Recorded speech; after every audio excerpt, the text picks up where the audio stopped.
You may be like many of my clients where they want to jump right to resumes. They want to jump right to help me work on my resume, help me with my interview, help me land that job. And so what I want to remind you is that you always want to make sure that you're really clear first of who you are, and then you really want to look at who your target is. So I literally sit with my clients and look at the job description, and I look at their resume side by side. And we literally copy and paste and figure out ways to highlight the skills that they have in a way that will make sense to the employer. Hopefully through networking, right, you've talked to people at the company so you know better how to highlight your skills even more powerfully than someone who's just looking at the job description. Speaking of job description, one thing that sometimes I see clients get stuck in is that they feel like, oh, I'm underqualified for this job. You must remember that the job description is just something that the manager put together. I've had employers tell me, oh yeah, it's just been like that for 10 years. So just know that the job description usually is their dream person, and possibly let's just add on a few more things. And so again, that's why it's so important to do the networking to really understand what you need to highlight.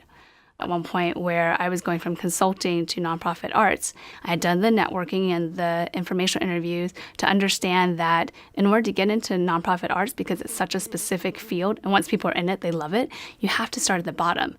And so I realized, wow, I'm going to have to maybe get an admin position. And I have, Stanford master's and undergrad.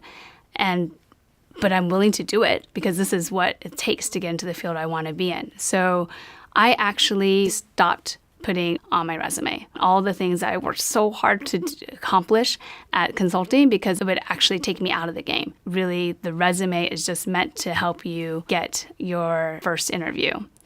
And so let's talk about for a moment what to do when you do get called in for the interview.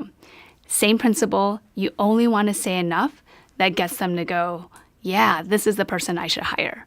So you want to be thinking about when you're in the interview, the recruiter, the employer is trying to assess, can you do the job? Will you do the job? Are you a good fit? And so everything that comes out of your mouth is about helping them answer that question. And part of if you're a good fit is whether or not you have good rapport. I often tell my clients that you want to rehearse like an Oscar award-winning actor where you know your line. And of course, I recommend bullet points.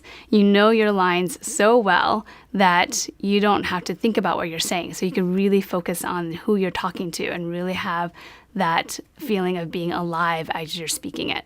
The other piece I will say for interviewing is you only say enough to keep them interested to invite you on for the next round. So it's just like dating. On that first date, you don't tell them everything about you, right? You don't necessarily talk about your odd aunt or uncle or nephew. You want to share about who you are in a genuine way, but it doesn't have to be like a full-on divulging everything.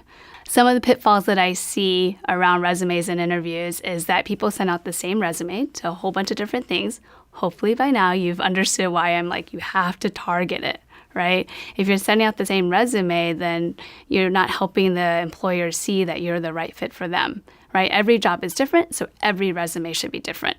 You really want to utilize that preparation time. Do a mock interview.